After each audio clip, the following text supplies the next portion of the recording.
সম্মানিত দর্শক, বিচারপতি মানিক সীমান্ত পাড়ি দিয়ে ভারত যাওয়ার চেষ্টা করছিলেন এবং সেখানে আমাদের বিজিবির হাতে অত্যন্ত ন্যাক্কারজনকভাবে তিনি গ্রেপ্তার হন। তার যে ছবি সামাজিক মাধ্যমে ভাসছে তাতে মনে হচ্ছিল যে গত কয়েকদিন যাবৎ আগস্ট মাসের 5 তারিখের পর তিনি সম্ভবত দুনিয়ার যে জাহান্নাম, সেই জাহান্নামের মধ্যে তিনি ছিলেন, ক্লান্ত, বিধ্বস্ত, এবং তার গলা শুকিয়ে গিয়েছিল। নিজের পরিচয়কে আড়াল করার জন্য অথবা নিজের যে হতাশা সেটিকে দূর করার জন্য তিনি মুখে দাড়ি রেখেছিলেন। এটা ছিল একেবারে সালমান এফ রহমানের বা দরবেশের উল্টো ঘটনা। দরবেশ দাড়ি কামিয়ে ফেলেছিলেন, আর বিচারপতি মানিক ওরফে জনাব শামসুদ্দিন চৌধুরী মানিক তিনি দাড়ি রেখে সীমান্ত পাড়ি দেওয়ার চেষ্টা করছিলেন, পালানোর চেষ্টা করছিলেন। পত্রিকায় যে খবর এসেছে বা সামাজিক মাধ্যমে যে খবর এসেছে তার মোদ্দা কথা হলো তিনি দালাল ধরে চোরাই পথে ভারতে পালানোর চেষ্টা করছিলেন এবং এই যে যারা সীমান্তে ভারতীয় চোর, যারা কেউ গরু চুরি করে, কেউ মানব পাচার করে, তারা কতটা নির্মম এবং নিষ্ঠুর, তারা এই বৃদ্ধ লোকটির সঙ্গে কত বড় বেইমানি করেছে। তার সঙ্গে যে চুক্তি হয়েছিল, চুক্তি অনুযায়ী তিনি সেখানে গিয়েছিলেন, তাকে সীমান্ত পাড়ি দেওয়ার সুযোগ না দিয়ে তার কাছে প্রায় 70 লাখ টাকার মতো অর্থ ছিল। সেটা নিয়ে তারা চম্পট দিয়েছে এবং ধরিয়ে দিয়েছে রীতিমতো। This is the friendship of India, এবং এটা হলো ইন্ডিয়ার চোরদের নীতি এবং নৈতিকতা। এখন এই যে মানিক সাহেব ধরা পড়ার পর সারা বাংলাদেশ তোলপাড়। কেন? তিনি যখন ক্ষমতার চেয়ারে ছিলেন এতটা প্রভাবশালী, এতটা উগ্র, এতটা বদমেজাজি, এবং তাকে স্পর্শ করার ক্ষমতা শেখ হাসিনা ছাড়া আর কারোরই ছিল না। এরপর একেবারে সবার শেষে দুটো টকশোর কারণে তিনি ভীষণ রকম নিন্দিত হয়েছেন এবং তার জীবন রীতিমতো বিপর্যস্ত হয়ে পড়েছে। দুর্ভাগ্য কিংবা সৌভাগ্য, এই দুটো টকশোতেই আমি তার সঙ্গে ছিলাম। একটি টকশো ছিল এটিএন নিউজে, এবং সেটি মানে নিদারুণভাবে ভাইরাল হয়ে পড়ে। সেখানে তিনি আন্দোলনকারীদেরকে অকথ্য এবং অশ্লীল ভাষায় গালাগাল দেন।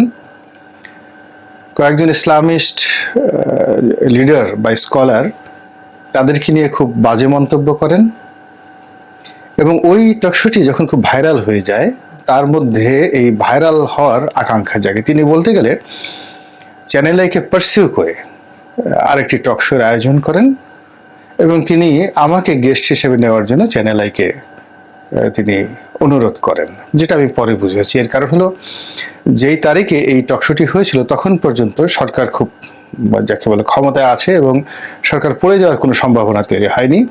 আর বিচারপতি মানিকও সরকারের এতটা প্রভাবশালী যে তাকে মোকাবেলা করার মতো ক্ষমতা তখন কোনো মিডিয়ারই ছিল না। তা আমি যখন গেলাম, আমি প্রথমেই প্রমাদ গুনলাম। সেখানে গিয়ে প্রমাদ গুনলাম যে তিনি অসুস্থ হয়ে পড়েছিলেন মানসিকভাবে, শারীরিকভাবে। এর কারণ হলো তিনি চ্যানেল আইতে আসার আগে সম্ভবত অবরোধের মুখে পড়েছিলেন। ছাত্র বন্ধুরা যারা আন্দোলন করছিলেন তারা হয়তো তাকে চিনতে পারেননি, কিন্তু তিনি ঘেরাওয়ের শিকার হয়েছিলেন। প্রায় 2 ঘন্টা অবরুদ্ধ অবস্থায় ছিলেন। এই পুরো সময়টা তার ডায়াবেটিক্স থাকার কারণে তিনি প্রায় মানে একেবারে জ্ঞান হারানোর মতো অবস্থা তার হয়েছিল। এবং তিনি যখন টিভি স্টেশনে আসলেন দেখলাম যে তার সারা শরীর ঘামিয়ে গেছে এবং তার পাঞ্জাবি, পোশাক আশাক সব কিছু একদম ঘামে চুপচুপ করছে। তা আমি এই কয়েকদিনে বেশ কয়েকটা টকশোতে তার সঙ্গে আমার যে পরিচয়ের কারণে তার সাথে আমার একটা চলনসই সখ্যতা তৈরি হয়েছিল। ব্যক্তিগতভাবে তার যে আচরণগুলো কোর্টের বাইরে, এটা অবশ্যই নিন্দিত। কিন্তু অ্যাজ এ ম্যান আমি দেখলাম যে তার যে ব্যবহার, আমার সঙ্গে তার যে ব্যবহার, তিনি আমার প্রতি বেশ স্নেহশীল ছিলেন। এবং আমি যখন জেলে গিয়েছিলাম 2013 সনে, তখন আমি শুনেছি যে বেশ কয়েকজন বিচারপতি, বেশ কয়েকজন সিনিয়র আইনজীবী তাদেরকে তিনি বলেছেন যে রনি সাহেব এখন যেভাবে রাষ্ট্র তার পিছনে লেগেছে, আমরা যদি তাকে সাহায্য না করি, বিচার বিভাগ থেকে সাহায্য না করি, তাহলে দরবেশ থেকে মেরে ফেলবে সালমান। আমি কথাটা শোনার পরে, আমি যখন জেল থেকে বের হওয়ার পর বেশ কয়েকজন লোকের কাছে শুনলাম যে শামসুদ্দিন চৌধুরী মানিক আমার ব্যাপারে এই কথা বলেছেন। তখন সঙ্গত কারণে তার প্রতি আমার একটা অনুরাগ তৈরি হয়। ফলে তার আচরণ, ফ্যাসিবাদী সরকারের পক্ষে তার খুব শক্ত অবস্থান, আরো অনেক কিছুর পরেও যেহেতু ব্যক্তিগতভাবে তিনি আমার দুঃসময়ে এই কথাগুলো বলেছেন, ফলে আমার তার প্রতি একটা সফট কর্নার ছিল। তো যখন আমি তার সঙ্গে কোনো টক শোতে গেলাম, তখন ওই কারণে অন্য সবার মতো আমি তার সঙ্গে উগ্র আচরণ করতে পারিনি। আমি অনেকটা মাইল্ড ছিলাম। দুটো টক শোতে, সবগুলো টক শোতে মাইল্ড ছিলাম। দ্বিতীয় আরেকটি কারণ ছিল যে তিনি মনে প্রাণে সালমান এফ রহমানকে ঘৃণা করতেন এবং তার যত লিঙ্ক ছিল আওয়ামী লীগের মধ্যে, পুরো লিঙ্কটিকে তিনি ব্যবহার করেছেন সালমানের বিরুদ্ধে। এটা আমি জানতাম। এবং তার কথায় তিনি 10টা কথা বললে 8টাই তিনি সালমানকে গালি দিতেন, আনিসুল হককে গালি দিতেন। তো এটাও আমার কাছে মনে হতো যে ঠিক আছে, মানে একজন শত্রু পাওয়া গেলে অসুবিধাটা কি। এরপর আরেকটা ব্যাপার ছিল যে আইন অঙ্গনে আমার অনেক পরিচিত জন, যেমন আমাদের ওয়াহিদুজ্জামান চান, কুমিল্লা বিশ্ববিদ্যালয়, নোয়াখালী বিশ্ববিদ্যালয় বা কুমিল্লা বিশ্ববিদ্যালয়ের বোধ হয় তিনি ভাইস চ্যান্সেলর ছিলেন, ঢাকা বিশ্ববিদ্যালয়ের অধ্যাপক। আমাদের ডিপার্টমেন্টের বড় ভাই, তার স্ত্রী অধ্যাপিকা জিনাত হুদা, খুব ভাইরাল। দেখবেন যে ঢাকা বিশ্ববিদ্যালয়ের এই আন্দোলনের সময় তিনি খুব ভাইরাল হয়েছেন, শিক্ষকদের আন্দোলন, আর এর আগে সরকারের পক্ষে কথা বলে এই ভদ্র মহিলা ভাইরাল হয়েছেন। ইনি, এই জিনাত হুদা, হলো আপনার এই শামসুদ্দিন চৌধুরী মানিকের ভাগ্নি। আরেকজন লোক আছেন এখন হাইকোর্টের বিচারপতি, সুনামগঞ্জ বাড়ির জাফর আহমেদ, এরকম নাম আর কি। তো উনিও, ওনার স্ত্রীও শামসুদ্দিন চৌধুরী মানিকের ভাগ্নি। এবং জাফর সাহেব আমাদের, আমি যেহেতু লয়ের ছাত্র, একই ডিপার্টমেন্টে আমরা পড়াশোনা করেছি। তো এই সুবাদে মানে এই কথাবার্তা যখন হতো যে একই পরিচয়ের বলয়ের মধ্যে আর অনেকের সঙ্গে শামসুদ্দিন চৌধুরীর আত্মীয়তা থাকার কারণে আলোচনার মধ্যে ইচ্ছা করলে সেখানে মানে একটা ওই ঠিক বৈরিতার সম্পর্কটা করা যায়নি। তো আমি যখন তার সঙ্গে টক শোতে গেলাম, অনেকে আমাকে বলেছেন যে আপনি কেন উগ্র হলেন না। তা বললাম যে আসলে কারোর সাথে মেসেজ দেওয়ার জন্য বা কোনো কথা বলার জন্য উগ্রতার প্রয়োজন হয় না। এবং যারা আমার এই টক শোগুলো দেখেছেন, যে আমিও খুব ঠান্ডা মাথায় তাকে যেভাবে বলেছি, তারপরে তাকে যেভাবে মোকাবেলা করেছি, এটাই আমার আসলে একটা স্টাইল, এবং আমি এর বাইরে আমি যেতে পারি না। তো সে যখন বারবার রাজাকারের বাচ্চা বলছিলেন, বা ওই যে মেয়েটা, দীপ্তি নামক যে মেয়েটা, সেই মেয়েটার সঙ্গে বারবার আচরণ করছিলেন, পরিস্থিতিটা এমন এক পর্যায়ে চলে গিয়েছিল সেই টক শোতে, যে আমি যদি না হয়ে ওখানে অন্য কেউ থাকতেন, তাহলে সেখানে ওই স্টেশনে হাতাহাতি শুরু হয়ে যেত। এবং ওই দিনের যদি অপ্রীতিকর ঘটনাটা ঘটতো, যে মেয়েটা, সেই মেয়েটা মারাত্মক বিপদে পড়তেন। এবং চ্যানেল আইয়ের যারা কর্তা ব্যক্তি, তারাও বিপদে পড়তেন, কেননা তখনও পর্যন্ত শামসুদ্দিন চৌধুরী মানিকের যে ক্ষমতা, এটি একেবারে শীর্ষবিন্দুতে। ফলে ওই মেয়েটা যদি লাইভের মধ্যে উগ্রতা প্রকাশ করতেন, এবং মেয়েটা যেহেতু বয়স অল্প, 22-23 বছর বয়স মাত্র, তো দীপ্তি আমার মেয়ের সাথে অনেক অনেক ছোট। তো যাই হোক, আমি যখন দেখলাম যে মেয়েটা নিয়ন্ত্রণ করতে পারছে না, বারবার শুধু সে রেগে যাচ্ছে, আমি ঘুরিয়ে ফিরে আমি আমার দিকে নিয়ে আসলাম। এবং আমি ঠিক অনুষ্ঠান চলাকালীন সময় যেন কোনো অবস্থাতেই অপ্রীতিকর কোনো ঘটনা না ঘটে, এই জন্য আমি চেষ্টা করেছি পরিস্থিতি স্বাভাবিক রাখার জন্য। কিন্তু অনুষ্ঠান যখন শেষ হলো, তখন আমি সঙ্গতির কারণে, যেহেতু তার সঙ্গে আমার একটা ভালো সম্পর্ক গড়ে উঠেছিল কয়েকদিনে, তা আমি বললাম যে মানিক ভাই, আপনি মেয়েটার সঙ্গে একটু ভালো ব্যবহার করেন, একটু হাসি মুখে কথা বলেন। তো এর কারণ হলো আপনি তার সঙ্গে খুব রাগ হয়েছেন, সেটা আপনার কন্যার মতো। তো এই কথা আমি বলার পরে তিনি বলতে গেলে অনেকটা মেজাজ হারিয়ে ফেললেন। আমি তো আগেই বলেছি যে তিনি ওই শোয়ের মধ্যে আমি বলেছি, দেখুন সে খুব ক্লান্ত, বিধ্বস্ত অবস্থা আসছে, তাকে সবাই কালো মানিক ডাকে, তিনি আসলে কালো মানিক নন, ব্ল্যাক ডায়মন্ড, আওয়ামী লীগের সে ব্ল্যাক ডায়মন্ড সবচেয়ে দামি যে হিরো, এবং তিনি মানসিকভাবে এতটা বিপর্যস্ত ছিলেন আমি যে তাকে নিয়ে ঠাট্টা করছি এটাও যদি তিনি বুঝতে পারতেন তাহলে তিনি আমার সঙ্গে খারাপ আচরণ করতেন। তারপর আমি তাকে বলেছি, ওই টকশোর মধ্যে বলেছি যে মানিক সাহেব যে ভয়ের মধ্যে আছেন, আজ যদি আওয়ামী লীগ সরকারের পতন হয় তাহলে তাকে কোটি কোটি করে কেটে ফেলবে এবং তাকে মেরে ফেলবে, এবং এই আতঙ্কে তিনি রীতিমতো অস্থির হয়ে আছেন, এবং অস্থিরতার কারণে তিনি আপনার সঙ্গে, দীপ্তিকে বললাম যে আপনার সঙ্গে এই ধরনের আচরণ করছেন, এগুলো আমি লাইভে বলে তাকে কুল করার চেষ্টা করেছি। তো যাই হোক, সেই দিনের মতো পরিবেশ এবং পরিস্থিতি শান্ত ছিল, এবং অনুষ্ঠানের পরে যে ভিডিও ক্লিপটি এটি কি করে যেন প্রকাশিত হয়ে যায়, এটা ওই চ্যানেল আইয়ের লোকজন পড়ে, এবং বিচারপতি মালিক যখন আবার পর আপত্তি জানান, এটি আবার চ্যানেল আই কর্তৃপক্ষ ওটা সরিয়ে নেয়, কিন্তু এর মধ্যে এটা ভাইরাল হয়ে যায় রীতিমতো। তো যাই হোক, এখন সেই বিচারপতি মানিক ওরফে কালো মানিক তিনি ধরা পড়েছেন। সিলেটের একটি অঞ্চল দিয়ে তিনি পালাচ্ছিলেন খুবই নির্মম এবং নিষ্ঠুরভাবে। নিয়তির পরিহাসে তিনি যে জালের মধ্যে আবদ্ধ হয়েছেন, এটি এই যুগে যদি কেউ না দেখত তাহলে তার যে হাইকোর্টের দাপট এবং পরবর্তী সময় তার যে অহমিকাবোধ এবং তার যে আচরণ, তার সঙ্গে এই যে তার যে পতনের যে করুণ হাল, এটি কেউ মিলাতে পারতো না।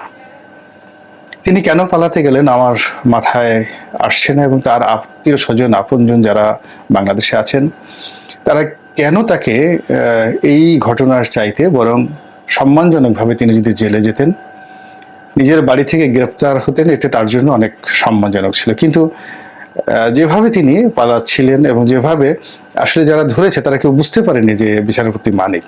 যখন সে বলছে যে আমি মানিক, তখন অনেকে চিনে ফেলেছে।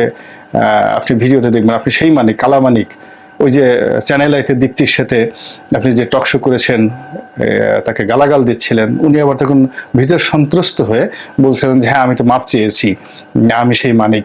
মানে এখানে আসলে অন্যান্য ক্ষেত্রে যে সন্দেহ থাকে যে আগে অনেকে গ্রেপ্তার করে তারপর তাকে প্রডিউস করা হয়, বিভিন্ন জায়গাতে ছেড়ে দিয়ে নাটক তৈরি করে তাকে গ্রেপ্তার করা হয়, যেটা আওয়ামী লীগ জমানা থেকে শুরু হয়েছিল, এবং ইদানিংকালে কিছু গ্রেপ্তার নিয়ে সেই আওয়ামী লীগ জমানার গ্রেপ্তারের কারণে অনেকে সেই সন্দেহ প্রকাশ করেন। তো এই মানিক সাহেবের ক্ষেত্রে সেই ঘটনাটা ঘটেনি। এর কারণ হলো তার যে গ্রেপ্তার, তার কথাবার্তা সবকিছুর মধ্যে একটা ন্যাচারাল স্ট্রেস অ্যান্ড ডিস্ট্রেস ছিল।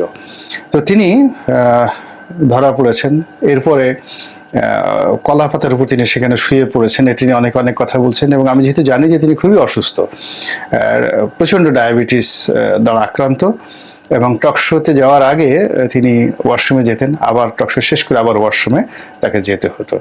তো সেই মানুষটির উপর যে ধকল গেছে, ফলে ওখানে তার শারীরিক এবং মানসিক যে অবস্থা ছিল, তার আসলে ওখানে শুয়ে বেড রেস্টে যাওয়া ছাড়া তার কোনো উপায় ছিল না, তিনি মারাও যেতে পারতেন, এরকম তার একটা অবস্থা। তো এই যে জাস্টিস মানিক, তার যে করুণ পরিণতি, এই পরিণতি থেকে আমরা শিক্ষা নিতে পারি এবং আমাদের শিক্ষা নেওয়া উচিত। যারা এখনো গ্রেপ্তার হননি, পালিয়ে আছেন, তারা দয়া করে মানিক সাহেবের মতো এরকম চেষ্টা করবেন না। কেন, মানুষ যখন খুব বেশি ভয় পেয়ে যায় তার মন মস্তিষ্ক কাজ করে না। আবার যখন মানুষ খুব আহ্লাদিত হয়, আনন্দিত হয়, উল্লসিত হয়, তখনও তার বিবেক, বোধ, পার্সোনালিটি কোনো কাজ করে না। আপনি একটা শিশুর সঙ্গে যখন যাকে বলা হয় খেলাধুলা করেন, তখন আপনার বয়স যাই হোক না কেন, আপনি রাজা হন না কেন, বাদশা হন না কেন, আপনি ঠিক সেই শিশুর মতো খেলাধুলা করতে থাকেন। সেই শিশুর ভাষায় আপনি কথা বলার চেষ্টা করেন, শিশুর মতো নাচার চেষ্টা করেন। এটি অতিরিক্ত প্রেম এবং আবেগের কারণে মানুষ তার অবস্থান হারিয়ে ফেলে। একইভাবে আপনি যখন আপনার প্রেয়সী, প্রেমিকার সঙ্গে আপনি যখন প্রেমরসে আপনি যখন উন্মত্ত হন, তখন আপনার মধ্যে কোনো ব্যক্তিত্ব থাকে না। আপনার সেই উলঙ্গ হওয়া ছাড়া আপনি সেই প্রেমরস আপনি উপভোগ করতে পারেন না। এটা একটা চূড়ান্ত মানে আনন্দের একটা চূড়ান্ত জায়গাতে গিয়ে মানুষ উলঙ্গ হয়ে পড়ে, তার শরীরে কোনো বস্ত্র থাকে না। তদ্রূপ জীবনে যখন মানুষ খুব বেশি পেয়ে যায় তখনও কিন্তু মানুষ বস্ত্রহীন হয়ে যায়, আনন্দিত হয়ে যায়। আর্কিমিডিস নামক যে বিজ্ঞানী, তার যে সেই বিখ্যাত আবিষ্কার, এবং সেই আবিষ্কারটা তিনি করেছিলেন তিনি যখন বাথটাবে বসে গোসল করছিলেন উলঙ্গ হয়ে। ঠিক সেই সময়টাতে সেই আবিষ্কারের ধারণাটি তার মাথায় আসে, গ্রিক বিজ্ঞানী, আজ থেকে কয়েক হাজার বছর আগে। তো তিনি সেখান থেকে একেবারে এক দৌড়ে ইউরেকা ইউরেকা, পেয়েছি এই আনন্দধ্বনি করতে করতে উলঙ্গ অবস্থায় রাজার রাজদরবারে উপস্থিত হন। তার কোনো খেয়াল ছিল না। তো এখন এই যে আনন্দ প্রকাশ করার ক্ষেত্রে যখন মানুষ উলঙ্গ হয়ে যায় তখন সেখানে কি ধরনের বিপদ এবং বিপত্তি আসতে পারে, এরকম অনেক ঘটনা আমাদের সমাজে ঘটছে বা ঘটে।